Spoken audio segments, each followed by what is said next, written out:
Welcome to Focus Mind. Hi everybody, Dr. Joe Dispenza here. I want to take a moment and teach you some basic tools to begin to change your life. When you invest in yourself, you invest in your future. Number one, take some time out of your busy lives to disconnect from your world. Shut your cell phone off, turn the TV off, power down your computer, sit your body down for a few minutes and close your eyes. Number one. Number two, take some breaths and center yourself.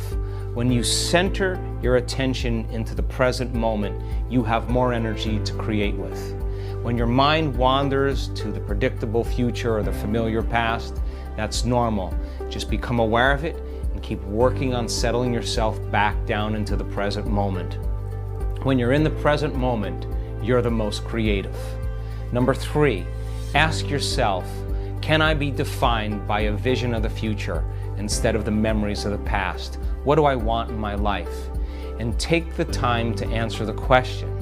As you begin to contemplate and think about the answer to the question, you're changing your brain. When you make your brain fire in new sequences and new patterns and new combinations, that's the beginning steps of changing your mind. Next, decide on the emotions you'll feel when you begin to create that future, and teach your body emotionally what that future is going to feel like. And don't get up until you begin to feel those emotions. Next step, step number four, rehearse in your mind who you're going to be when you open your eyes. The things you have to do, the choices you have to make, the steps you have to take, and review them over and over again. Number five, you can't go to the future holding on to the biology of your past. Decide what thoughts you can bring to your future. Write them down. Thoughts like, I can't, it's too hard, I'll never change, I'll start tomorrow, what's wrong with me, it's someone else's fault.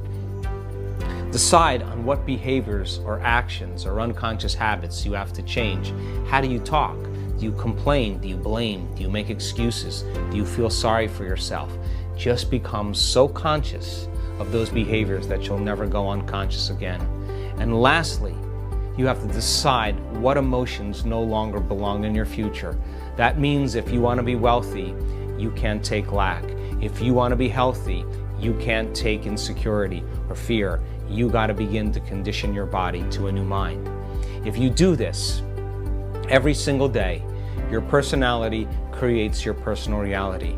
And your personality is made up of how you think, how you act, and how you feel. Change any one of those things and you change your life. And begin to measure the effects of you at cause. Give it a shot.